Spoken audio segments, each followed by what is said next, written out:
Welcome to Playing with Inference, a podcast on the intersection of generative AI and games. Today, we're going to go deeper on the space with someone who's been building for a while now and one of the few to release a live product. That's right. Today, we've got Ron Moe, who is the CEO and founder of Proxima, that is released. Wow, it's been a little bit. I guess, is it 2 years now? A year? It's over a year. Year and a half? Of Yeah, Suck over a Up, year. which is arguably one of the first games to feature generative AI and machine learning as part of the game loop. So thank you for coming on and joining us, and it's great to have you. Yeah, thanks so much for having me. So it has been, let's see, a year and a half or so, right, since Suck Up came out. I would imagine that most of the folks many of the folks, I'm sure, who are listening to this are familiar with Suck Up. But in case someone isn't, do you want to give us a kind of brief background of Suck Up and also the Proxima as well? Sure. So Suck Up is a comedy-based game. We play it on the PC. The core game is you play as a vampire and you're in a town of neighbors, which are embodied by AI agents. So these neighbors are caricatures of real life. So whether it's the emo kid or your sweet grandma or your neighborhood Karen. And your goal is to convince them to get into their doors. You can dress up in which they can perceive you. You can have conversations with them, and they can make the decisions of letting you in or not. The town also has police, which chases you and you have to convince out of. More holistically, I think it's, more abstractly, it's thinking about as almost a stage for people to play, to express their comedies. And we since evolved from that basic premise to add new game modes to play. So we added one around Valentine's. So you play as the anti-Cupid where you're breaking up couples. We added a rap battle in which you're battling famous characters of history. And we're still evolving the game today. We were very fortunate to be one of the first games that caught mainstream attention through content creators on YouTube and TikTok. And it's been a great journey so far. In terms of Proxima, we're venture-funded game studio. We started around 2022, which, as Aaron and Raman know, it's an interesting time to be in games. It's a period of a lot of turmoil, and as a company thinking about there is great technology upheaval, but also cultural upheaval in terms of financial upheaval, and how do we build around these things over the past 3 years. So happy to chat about that and everything else. Actually, I want to ask, so you started in 2022. Mm-hmm. It was that fall that Carl and I started talking about what eventually became Jam and Tea. And we didn't really incorporate until the spring of 23. But that means that you had launched or started the organization prior to ChatGPT's launch. If I keep my timeline correct, if that would be right. So when you started Proxima, were you anticipating of using this technology? How did that happen? Yeah, it's a really good question, and the answer is no, because Chat didn't have the ChatGPT moment at that time. When we started, there was a kind of a formula of how you start venture-funded game companies, which is you raise a seed round, Yes. You build a vertical slice for 3 million or 5 million or how much you have the runway for, and then you go out and raise 10, 15, 20, 30 million to go build the full game. And that pipeline was very well established from 2018 to 2022. Yes. We were probably one of the last companies on that train. And so we didn't make all the stops on that train. So we raised our pre-seed rounds. And when we started building a game that was much bigger in scope, it was a game called Lumari, which is actually very similar to Power World. So it was pets, it was, it was bigger in scope. It was about creating our adventures there. But it was a game that was not possible to build with a small team. Right. And somewhere along that line, we figured out, hey, this is probably the market is changing. Yes. The market has changed fundamentally. And frankly, it was just because that pipeline was broken. The people who gone down that train further along didn't find the destinations they were looking for. And so there were two decisions we had to make. One was, well, how do we slim this thing down? And then the second is, well, how do we start to survive by ourselves? And so the prototype you alluded to with the pet ramen was what we were doing with Lumari. So the pet was from the previous game, and what we found is we can actually have the pet behave like an agent. We can command it using voice. We can have it come here or go there or grab a ball and do all these things. And it was very interesting. We had a lot of players who were really engaged with this. Well, we found the time, and you sounds like you guys are solving was it was a hard challenge, not only technically but design wise, to make a pet game work, within a limited scope of time. Yep. And so we had a pretty tough decision to say, okay, we can keep going down this line and have use the remaining of our funding to bet on what we have with our high poly, beautiful game, or we can try to survive some other way. And so that was maybe 6 months after ChatGPT's release. And we haven't seen a lot of game or entertainment, at least not in the interactive sense, at that point. And so we had three criteria. One is we have to build this game in less than a year. And then the second is we wanted to use generative AI because it's one of the wedges that we think is going to create some interesting gameplay. And the third is that we wanted to go viral. And so we studied a lot of what makes games go viral, and there's I think a particular formula that people can tap into, and we designed something around that. And so we started building around that timeline, and then launched at the end of 2023, so just a year and a half ago. There's some parallels, and I'm not sure how much, because I know you've talked with my co-founder Carl before. Because one, so this is startup number 4 for me, the second I've co-founded, and one of those was Singularity 6, which was one of those early game startups that actually started, actually in 2018 at the beginning of that kind of wave of investment, and did originally have that kind of plan. So very familiar with what the playbook we thought was going to work at the time. And similarly, actually, in some ways, there's some. We took some inspiration at Jam and Tea from what you had done, because when it was approximately a year ago, almost exactly a year ago, that when we had gotten our first funding and we had a bigger game that was, I will admit, did have machine learning and generative AI in its core, but it was still like at least a AA game, right? And we had very good response around our technology and some of the concepts about a year ago at GDC and GamesBeat. But the takeaway that we had at the time, so this is last summer, was the appetite for that Series A to be the funding to build the bigger game was evaporating. And so Retail Mage was largely a response of saying, well, we could build a vertical slice of this bigger game that we want to do and take it out to the publishers and just see how it goes. Or taking some inspiration from Suck Up and what you guys did, we could just ship a game. Let's just ship a game and get it out there. Yeah. So yeah, it's similar kind of experience, of like, okay, we've got this amount of time. We got this is the criteria. So we put Retail Mage together in 5 months last year. So yeah. So you basically said that you went back into time. Sorry, you went back into the whiteboard and you were like, okay, what makes a game go viral? Yeah. What does make a game go viral?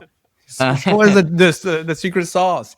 And actually, and I'm curious on that angle, like, because obviously when you play Sock Up, it's clear that the AI played a big role, or like the usage of AI played a big role in making it go viral. But I'm curious how much of that is just a novelty and how much of that is like something unique and persistent from, using AI. So I think the first piece is around how do games go viral? And there's a lot of different criteria. One is, how do you think about being very close to culture, but subordinating it in some way? In some senses, how do you give voice to content creators to make them shine? And increasingly in the age of TikTok is, how do you get those first 5 seconds of virality? And that could happen in multitude of different ways. What we found was there's 2 types of games that did really well for virality. One was comedy and one was horror. And those were ones that drove a lot of eyeballs. And when we think about comedy, what we thought, it was our hypothesis, was that a lot of the comedy at the time for games was very physics based. If you think about things like Goat Simulator or even Minecraft, where you're pushing people off, or and that's the kind of humor that you could produce because that's only what the game allowed you to do. But there are other types of humors that games weren't capable. So think about improv comedy. You just wasn't able. You can't choose 1 to 3 dialogue lines, right? It's not funny. And so you can only do that in multiplayer games with your friends, right? So think about Among Us or things like Yep. that. But in a singular moment, it's hard to do that. And so when we built Suck Up, the idea was the AI was not so much a companion or a friend, but rather a foil. The star wasn't really the AI, it was the content creators. And then how do we then express it in a way that makes the content creators funny? How do we give them a stage to be funny? And that's what drove a lot of the installs. And ultimately, it's a very simple, I think, calculation for content creators, which is, does playing this game get me more views than if I play this other game? And if the answer is yes, then they'll happily play your game for free. If not, then you will have to pay a boatload of money for them to play anything. So that's what we realized and how we executed against it. I love the whole improv thing because it sounds like Aaron speaking with another voice on it's, and I'm twisting your words here, Aaron, but he repeats all the time that it's basically scaling improv theater. And here you're talking like it's a mirror of the person, right? Like it's just bouncing of what the player is doing, or in this case, the creator. So yeah, I think that's on that end, that does sound like a persistent advantage of AI beyond just the novelty of it. Yeah, there's certainly other use cases too, right? When you look at character AI and the way that it creates persistent adventures or romantasy or whatever. So there's a lot of different uses cases in which AI is applicable across different types of play patterns. This has just happened to be the play pattern that we chose. I think there's many, many more that can be accessible over time.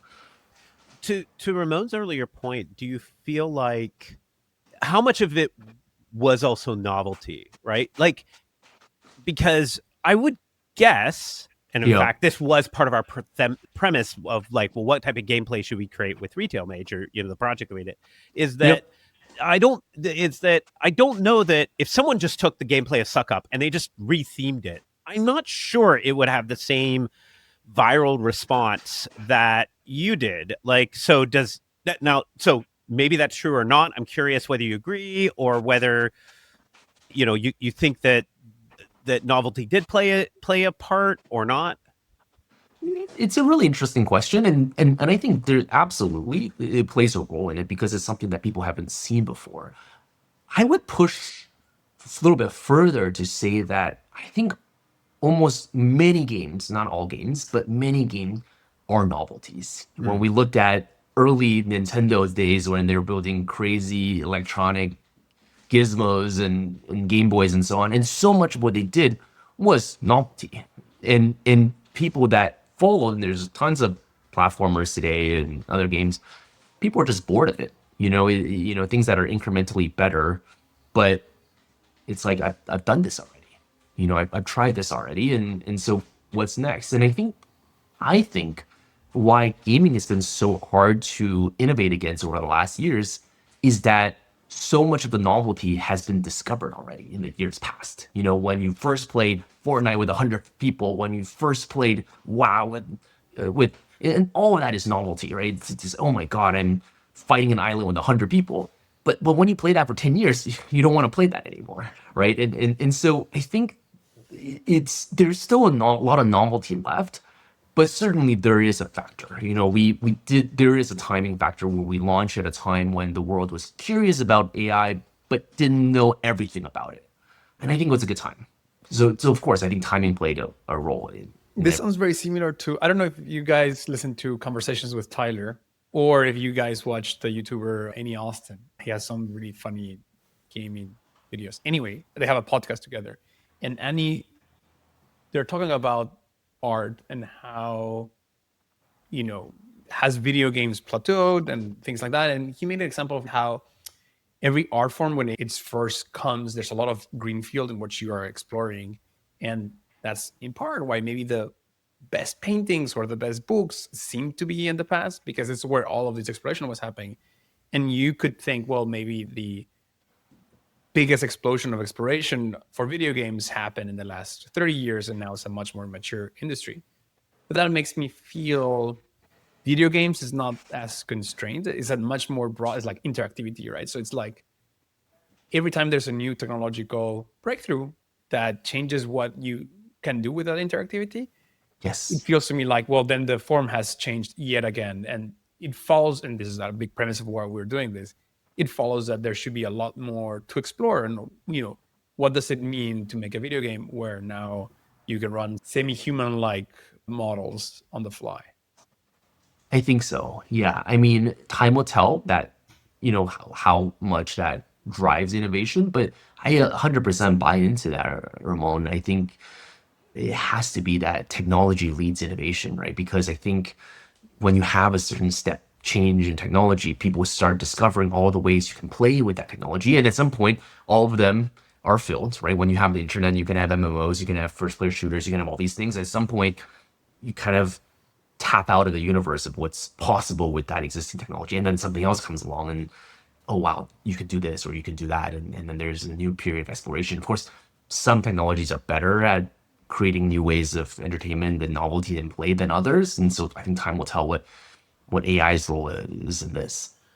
So yeah, there's another podcast, Gamecraft, with Blake and Mitch Lasky, and he has kind of this thesis that the game industry isn't purely cyclical. There's actually like these three ideas. You have got cycles of technology, cycles of distribution, and cycles of content. When and they have their own cycles, and that what tends to drive the business. I think there is a easy argument for generative AI and machine learning to be a driver of technological innovation at this moment, even if we're still finding in some domains or industries the full application. I'm wondering if so taking that to games, where does machine learning, where does generative AI in this innovation space? Like, do you think, is this a new category of games? Is it just are AI native games a category, right? Or is this kind of just maybe a shorthand that we have right now because we don't know what else to do with this technology? I think I've been thinking about this a lot, and I think the effects are pretty multifaceted, and actually not just on the design side, but on the business side. I think the last really big wave we saw was mobile, but mobile was mostly a demand side catalyst, a change, right? In the sense where you couldn't play on the bus before, and now suddenly you could. You couldn't do microtransactions before on the fly, and now you could. And before you didn't have PCs, and now you do. And so over a period of 10 to 15 years, you expanded mobile as a technology, expanded gaming by $100 to $1 billion of total market value. If I think about AI, I think there's two elements of it. One is you can make new game design with it, which is, of course, true. But the other real effect of AI, I think it's large and we can't ignore, is that it's predominantly a supply side technology. It doesn't drive demand because it's not what it could, right? In the sense, suck up, people didn't play suck up before, now they did, so that is demand. But by and large, you're accessing the same devices, right? You're not, but it does make content creation of games easier, I think. You can have programmers who maybe were not as capable as before that could now make games or assets. And that is part of an evolution that we're already seeing even without AI. We see kids from New Zealand that are 16-year-olds that are making incredible games on Roblox, that are making tens or hundreds of millions of dollars, single developers, right? They can publish them. And I think AI accelerates that. And the net effect as a content creator, it does change the dynamic of the industry.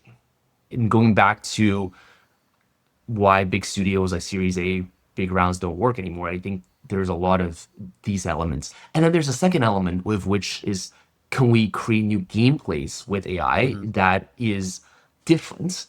And I'm not sure how to categorize that right now, because I think to expand the pie, it has to take consumption for something else, or consumption in terms of attention, right? And so, if a game is engaging, that you're not only taking time away from other games, but also from TV or watching TikTok or whatever it is, then it is by and large, it benefits demand. If it doesn't, then then it's net neutral.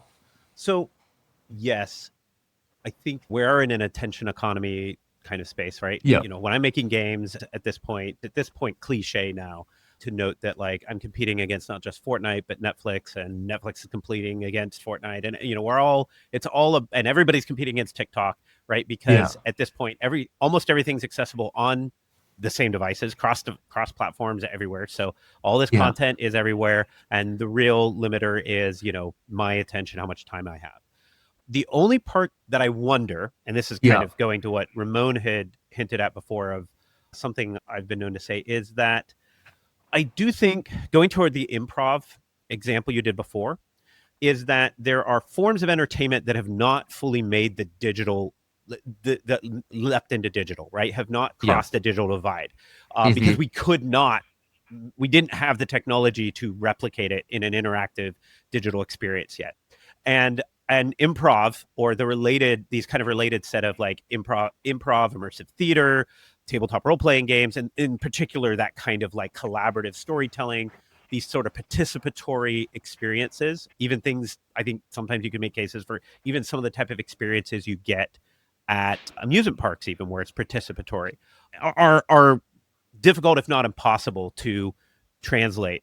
And so that means there was a issue of that was a supply constraint, meaning like there's only so many great improv actors or theaters that you could even go to. There's probably more demand for that content than there is available supply, and the digital technology allows us to scale it in a way we couldn't before, similar to how we scaled, say, Broadway theater to now Hollywood.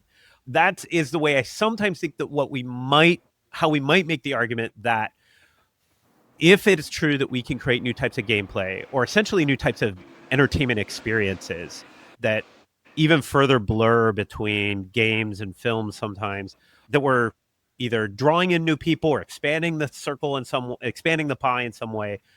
So that's how I like to think that is what I'm doing, but we'll find out. Yeah, I for mean, sure. to your point, I think like what we were essentially saying, Aaron, is are we competing? Like, is all of this attention fungible? Like, does it matter?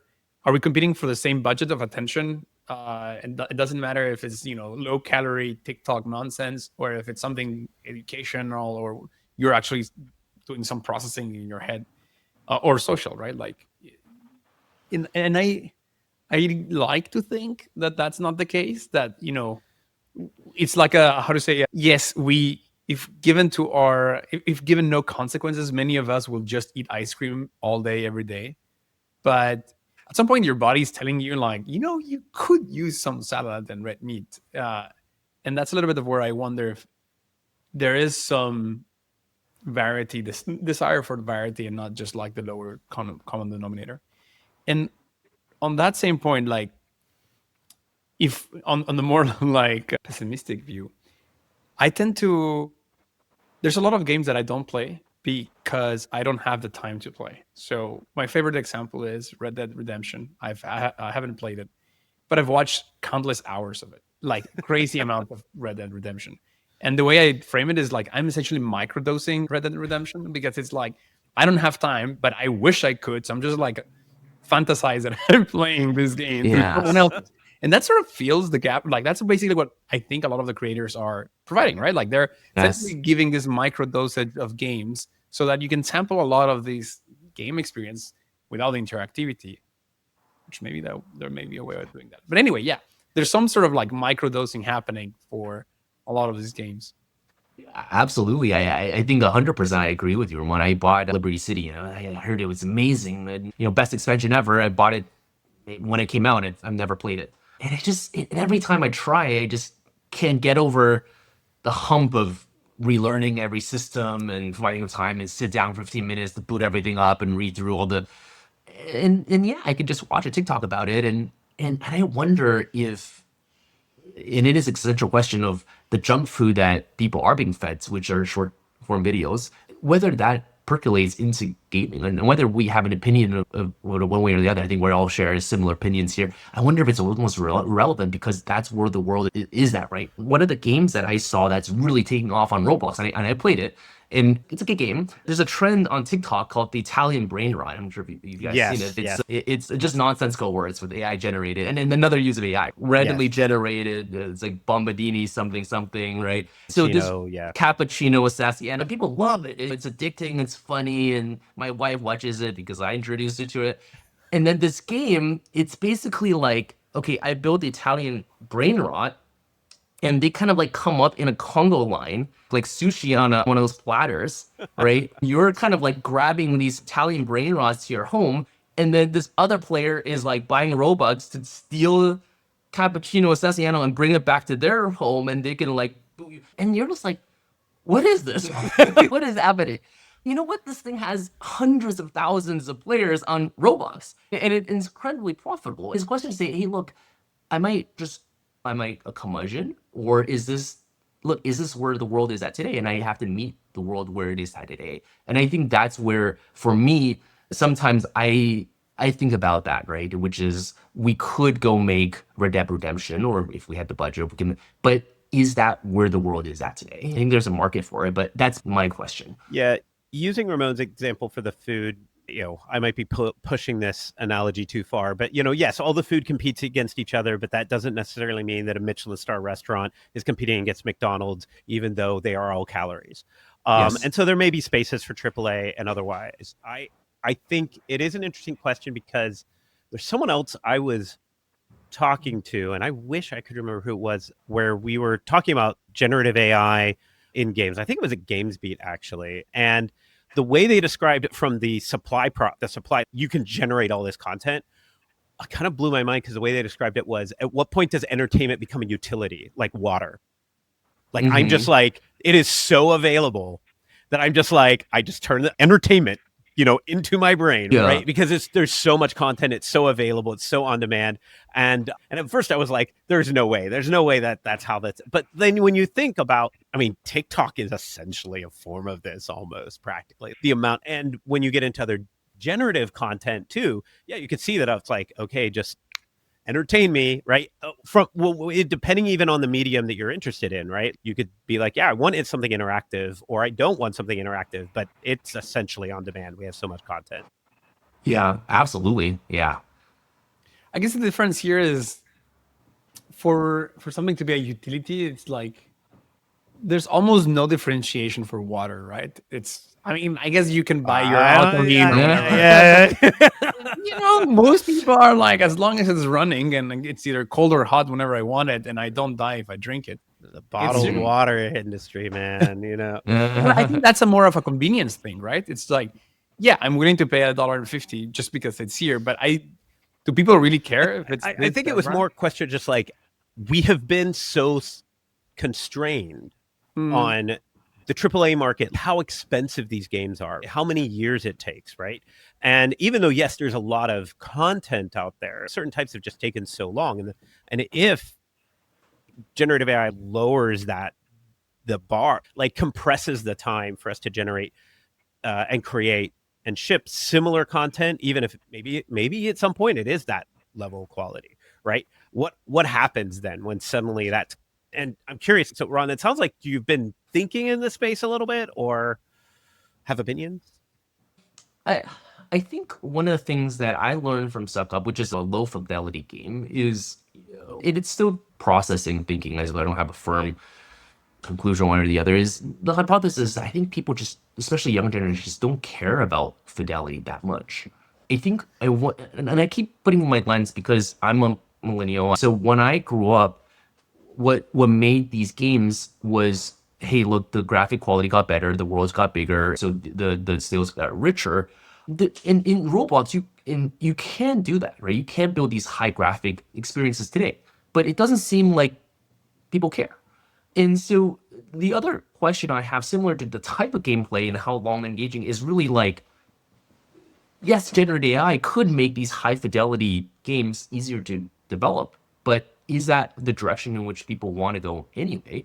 Versus things that are built quickly, that can be engaged with quickly, that can release dopamine quickly, and then can be discarded quickly, which is it's almost like the fast fashion of gaming, which is not a fantastic place to be. And look at like two games that came out on Steam that did both really well, right? One is Expedition 33, who I think the gaming community just absolutely loved. And then the one is Schedule One, which is a game that blew up on TikTok and YouTube and is made by one person with very low fidelity. When I look at the revenue, of course, I don't have numbers, but if I were to calculate, I think they're actually not that different, right? But the production cost and the time to build these games are quite different, which signals to me from a purely financial perspective, there is a winner and one versus the other, even though artistically I think most of it would say Expedition 33 is a masterpiece. That's the cultural piece. It's like I don't want to blend. Yeah, go ahead, sorry, Aaron. Oh, no. I just actually wanted to agree with you so much on. I've used that example before of like, or even asked that question is like, is this a fast fashion moment for the game industry? I think it really might be like that everything from the kind of change in quality and the change in kind of style and approachability. It really just changed everything about the fashion industry once the costs of production and how that ability to go from concept to the consumer, when that collapsed. And if you say like generative AI arguably is the mechanism by which we can do that right now. Yeah, generative AI, and also the tools that are like kind of like you have all these tools that are built that made people walk so generative AI can run. So you have like Unity and you have Unreal and then you had Steam and then you had Roblox, and you have all these things. Now you don't have to worry about like netcode or anything like that. You just have to program in Lua, and now it's like you don't have to program at all. You can just like so. Like it's almost like we're kind of climbing this mountaintop of like how do you make like fast fashion like very accessible and anybody can build it, and there's a ton of all at once, and you get to choose the best one. And in some ways it's kind of beautiful because it's like an ecosystem of like hundreds of thousands of content where really is a meritocracy where you're competing against each other, right? What is the fun in a very frenetic world? Yeah, but in a sense, it's also kind of dangerous because how do we, as industry veterans, think about this space and how do we carve a space within this changing paradigm? You have a unique position in this too as well, because you did ship Suck Up, so you have one of the games that's actually done that. I wonder if we could go back to that a little bit and look at any other lessons learned in the production of that, or like because there like as was alluded in the beginning, like there's very few games that use generative AI in that game loop like Suck Up that have been shipped. And so what did you learn from that aside from like in addition to what we've already been talking about? I think there's one thing I've learned in Suck Up and also actually post building Suck Up, I shared before, which is when we started building a lot of game modes after Suck Up too, right? So the Valentine's mode is somewhat more complex. The rap battle mode is somewhat more complex. There's other things that we're tinkering with. One of the realities, and I love to hear your perspective on this, is when you start layering systems, like game systems that are more complex, that is based on an LLM, I think the problem scales exponentially. and so, like, so if you're saying, okay, like you can do Suck Up is now GTA, right? Like, and then Suck Up is now GTA. All right, but that's a title of this. Yeah, actually, we're gonna announce it. Yeah. but there's just so many vectors in which that logic moment could go wrong. And so it's kind of like, and this is a bad decision. Maybe the LMs, the tools around it could get better, but it's like you're kind of building castles out of sand. Yeah, if that makes sense, right? And you're like if you're stacking, and the more you stack, it falls, right? That's, I think, when we launched Suck Up, we had thought that, hey, look, we achieved a level of success with it. We are going to see a Cambrian explosion of experiences after us of more complex, and we can learn from other people too. And that's what we hope, right? Because games work, right? And we learn from, and in fact, Suck Up, we learned there was a game that before us called the Yandere Girlfriend. It's not really a game, it was a prototype. And we learned something from them, right? Not in terms of what the game was, but kind of how they operated the AI. But we haven't seen anything, or we haven't seen a lot that takes off in a massive way. And we think it's not because game makers are not talented. I think people are incredibly talented around the world. I think it's just when they're layering more systems, it becomes really hard. And there is a question that we're trying to figure out, and everyone else is trying to figure out. It's like when you create a game, you're like, oh, I have all these rules and levels and whatever, but then also I have this generative capability as a core of it. a lot of things break and a lot of things, whether it's on the prompt side, whether it's on the guardrail side, whether it's on how do you reconcile that, right? I think one is you can say, hey, I'm going to have a sprinkling of AI on the top, right? Like a little magic fairy dust. I'm going to build Red Dead Redemption, but the AI can talk. It's like, it doesn't really change the game. But if you want to build at the core of it, like suck up, then that's what we're finding. At least I'm curious if you guys are facing some thought. Yeah. Yeah, I think this is something that people run into quite frequently, right? Like the first prototype that I build, it's easy to have like, oh, the LM will make direct decisions that impact the game. We'll just do a tool call and we're all happy.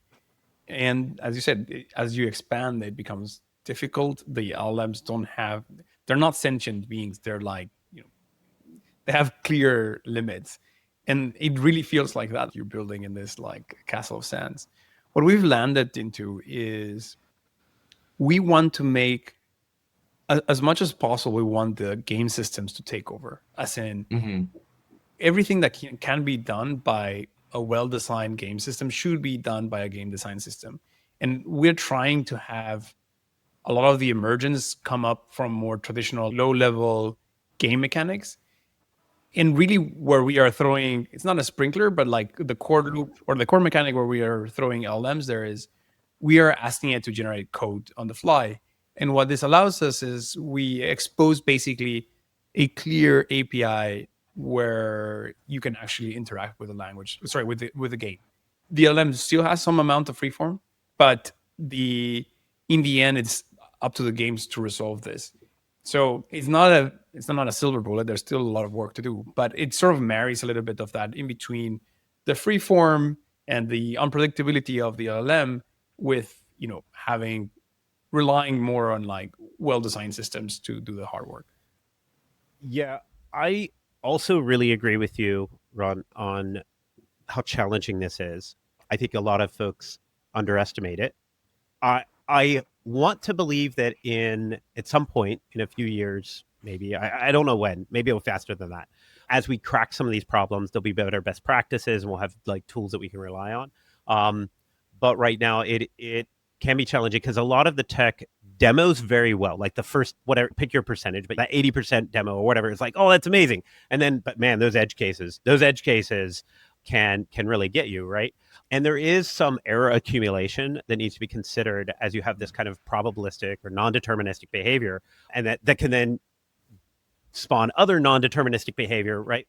We have a bunch of different techniques that we use, but I think for us, we have not done the sprinkling route. We have definitely done the baked in, but that's partly because, so you give the example of Red Dead Redemption, and I'm curious if either of you have a different opinion, but like okay, let's add dynamic dialogue to a classic action RPG, open world RPG.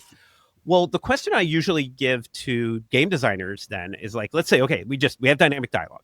Well, if one of those characters, I walk up to it as a player and it asks me for a favor, fix me a sandwich or something, or would you mind, whatever, doing a thing? Do I now have a quest?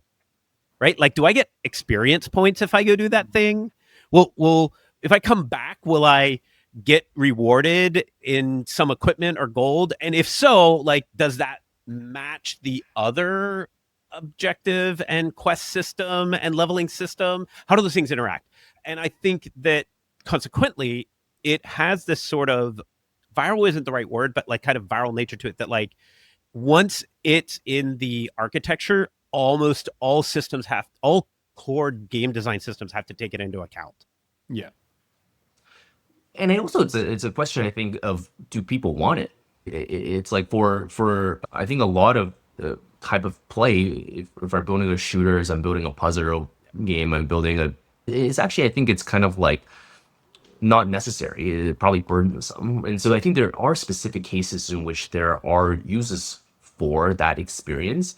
Then there's ways in which it doesn't apply. And the thing that I wonder too is, does it change the concept of what a game is, right? So for example, what if you look at what character AI users use it for, it's, for example, the female audience use it for romantasy, right? Where you're kind of going on adventure with your hot guy or whatever. And it's more open-ended.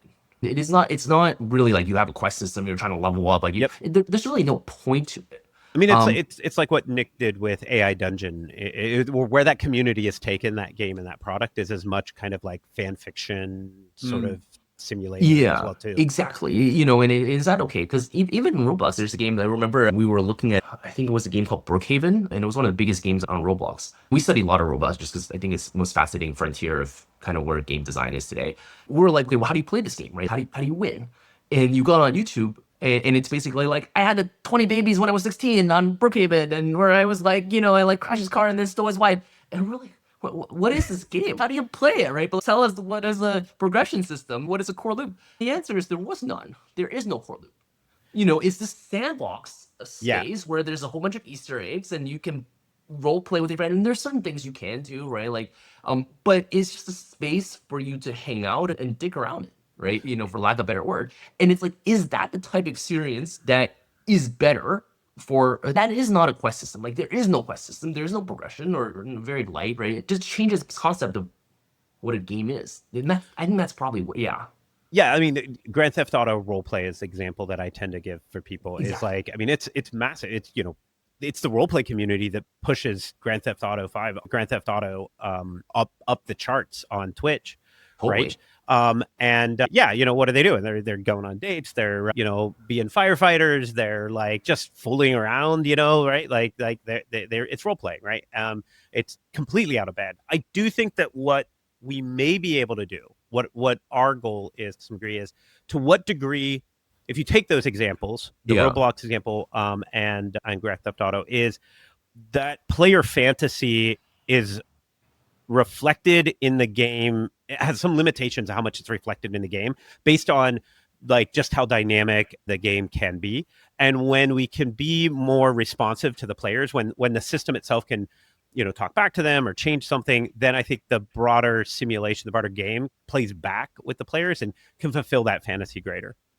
That's super interesting. I love to see that in action.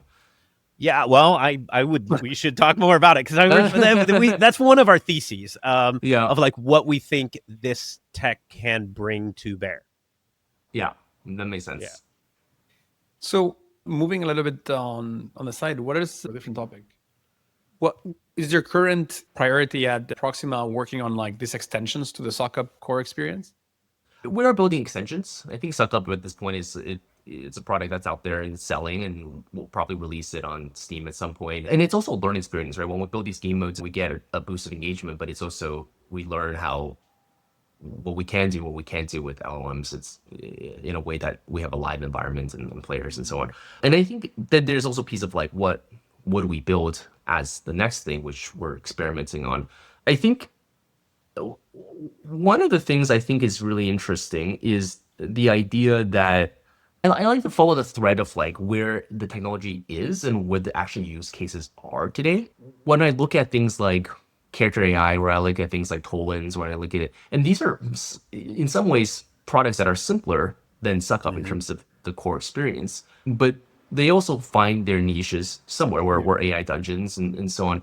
And so one of the things is like, should I kind of jam this into a hypothesis that I have, which is like, okay, can I build a Sims or black and white or whatever with AI, which could be possible, but also could be technically challenging and maybe doesn't have the product market fit that I think it does. Is there something that I'm missing at the layer that's already bubbling? And that's kind of the space where I like to poking, especially as I think about like the technical challenges of building up seems to be definitely not insurmountable, but Yes. It is a technical challenge. It is. And so rather than just say, hey, I'm going to go climb Mount Everest and show everyone how it's done, right? And then fail along the way. There are a whole bunch of other mountains I think that are interesting to climb. And maybe when Aaron or Ramon, when you guys climb Mount Everest, I can learn from you guys and see your techniques and say, okay, I'm going to go climb that too. So that's kind of what I'm thinking. Well, here I thought you were going to be way ahead of me and I could steal all your ideas. So I don't know what somebody around here is better doing. First time we're just trying to copy each other. And Yeah. It would be great if someone climbed, if one of you guys or someone today, right, and made this massive game. I would be, because games is not a winner take all. We're not Facebook, right? You build match 3 game and it's like, okay, cool, I learned a whole bunch of things from match 3. I'm gonna go build a match 3 game too, and there's enough market for everybody. Yeah, that's my fear is no one builds it. That's my fear. I actually really agree. I mean, one reason we're doing this podcast and we tried to be more transparent about some of the things we're doing is that, particularly because we're pushing the boundaries and trying, we don't know what the gameplay, it's not just even technology that we've talked about, it's also even gameplay patterns, to your point of like, what do players want? Is that, any wins in this space are wins for like all of us, because it helps validate it helps establish patterns. So yeah, I'm trying to root for everybody in the space here. I think it is fascinating, though, if I just take a step of like, I think the conversation we've had is that I think a lot of folks do see Suck Up as as a pioneer in this space. And it's interesting to have the conversation with you where you're arguably very pragmatic around the application of the technology. I don't know if that is partly just you just being a very smart and sharp guy, but also maybe some of the scars going along, like getting your hands really dirty with it and being very realistic of like what did or didn't work. Yeah, I think for sure. And I think, Aaron, you probably have this experience where I think we love our investors. I think they're fantastic. But when we pitch investors, there's a conversation, right? Which is like, okay, we're going to build the next whatever, right? Like the best thing since whatever. And sometimes I worry that that infiltrates like your self-belief or my self-belief, right? It's good to have confidence in the long term, but it's also good to be pragmatic about where things are. And I think the founders, which is like, okay, we're going to build the next whatever, all simulated on AI, and we're going to build the next 2 years. I think there's going to be that cliff when they're climbing that they're going to face. I'm going to AI metaverse, AI metaverse, GTA. MMO on the blockchain. Yeah, exactly. That was me. But I don't think this disparages people, right? But I learned. Wait, what do you mean? You didn't build the metaverse blockchain AI? Yeah, I mean, that's our next product. It's like, I think it's not just in gaming. I think it's like learning as a founder to be very pragmatic. One of the things I learned from Suck Up, and because Suck Up makes money for us and because we're profitable as a business today, that it's like, that's really what's important. It's like kind of like putting one step forward and learning along the way, as opposed to trying to go one step to the moon. And I think most companies who have succeeded, gaming or not, kind of took that approach. And so I like to learn and I'm just a little more pragmatic about it for sure. But I mean, I have high hopes. I hope there's a lot of people who plan Everest, and I hope I'm one of them. And it's just a matter of how we get there, I think. I love the one step at a time approach. It also feels very resonant of like how Nick Walton is doing it at AI Dungeon. And similar when we were talking to Nick, one of the questions that keeps appearing is how do you tackle monetization? You're saying like Suck Up is making money for you guys. How does it change to charge when your marginal costs are non-zero? It's a good question. I think there's probably like two traditional ways. I mean, we just charge a flat cost because I think there's we can predict roughly when people play it, and then we have like how much people play it. This is not like a live service scheme or anything like that. If people engage with a lot, I think subscriptions makes a lot of sense, and there's a lot of subscription products in AI that people understand anyway. But I think if it is subscriptions, you have to go mobile, right? Because I mean, that feels like it ties. You don't have to, but it is just much easier, right? You can click two buttons and you subscribe, and then that changes the nature of what that engagement pattern looks like. And I think most subscriptions, I think I've seen, that in AI are that not like tooling, right? A lot of the consumer products seems like they're mobile first, which is great. There is also like token costs collapsed like 95% since we launched Suck Up. So for the same models, and then we use like a model higher than before because the old models get deprecated a lot too. And that's another challenge to AI because like if you use something and then unless you're banking on that 3 years later and there's a better version of it, but the logic is a little bit different, and then you're like, oh wait, it doesn't do the things, and you ought to optimize your game for this particular model. I know you guys are not. 100%. So the SLA issue with like building on some of these APIs is a real issue for builders. Like, how much, what's the service level agreement? What can I rely on? It is one of a few reasons that for Retail Mage, we actually use a open weight model that we've that we've modified and run on our own Cool. infrastructure. Yeah. Because then I know when I'm upgrading it or changing it, and it's not changing under the hood for me. But that was a whole other kind of bit of work for us. Totally. Yeah. It's like then you just like, okay, well, do we take an open weight model? Do we take something that for we modify DeepSeek or something, and then I think then the price of the model collapse, I think it's going to continue in the future. And I think sometimes, well, we were really worried about this question when we launched, because end of 2023, beginning of 2024, nobody ever launched like an AI game before. Steam didn't even allow AI games to be on their platform. It was not like, it was like against their terms of service. So we had to like build, everything ourselves.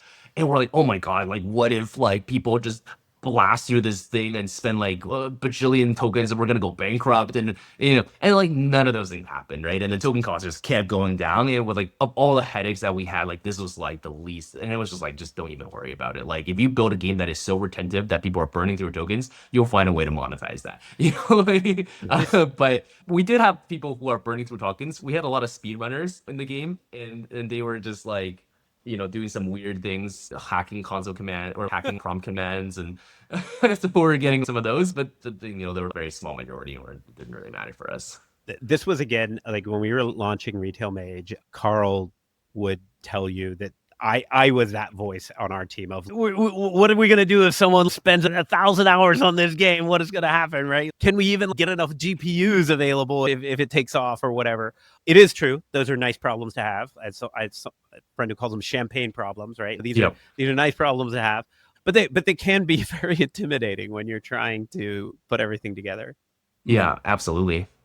Actually, one of the things that I feel like one of the things that censors a lot of experimentation in this type of games is that the moment, especially before it's gotten better, but the moment something gets popular to someone who is unexpecting, you're immediately forced to them to like close, right? Like if I'm experimenting with my little game and for whatever reason I get the surge and I get, there's some traffic, but now I have a $6,000 bill on OpenAI, I'm just gonna, if I wasn't planning on making this a proper company, I'm gonna censor that. I'm no longer allowing people, because we are with the Mindora. That's good because we know what we want to do once we have traffic. But if you're just doing what would be the equivalent of Flash games back in the day, the incentives are not there for putting it out in the open.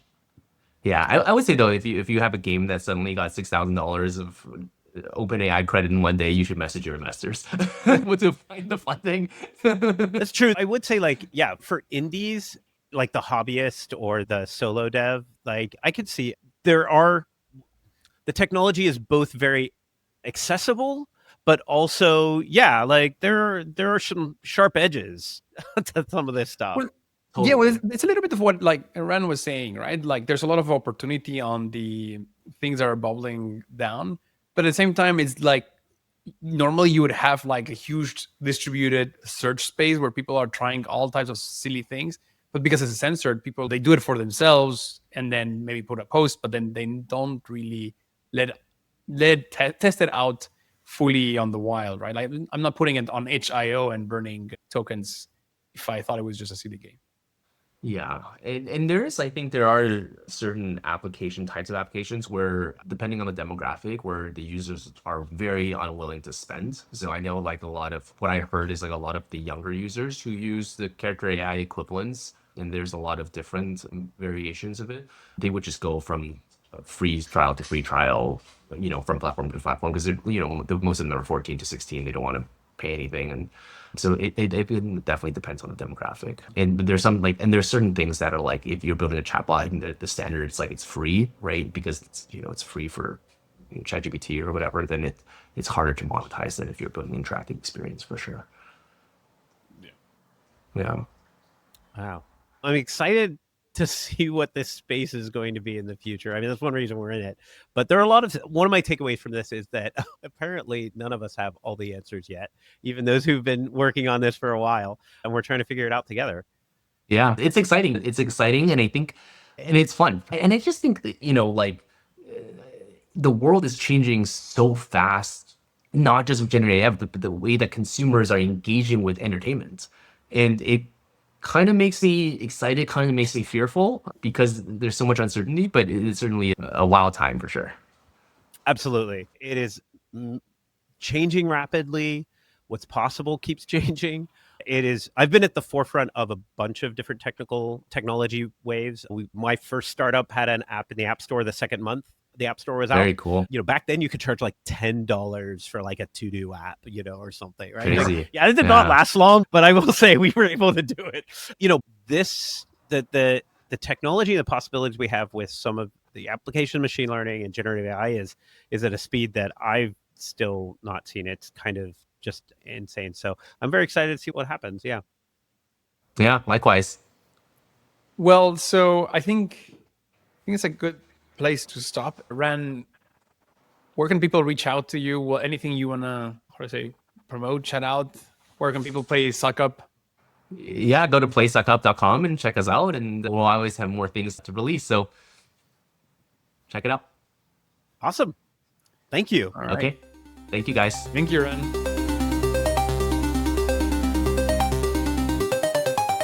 Thanks for listening to the full episode. We really hope you enjoyed the discussion. It would help us out a ton if you subscribed to the show on your platform of choice, as well as shared it with folks you think would find it useful. You can always check out playingwithinference.com to get in contact with us, join our Discord, or just find the links to the episodes. See you next week.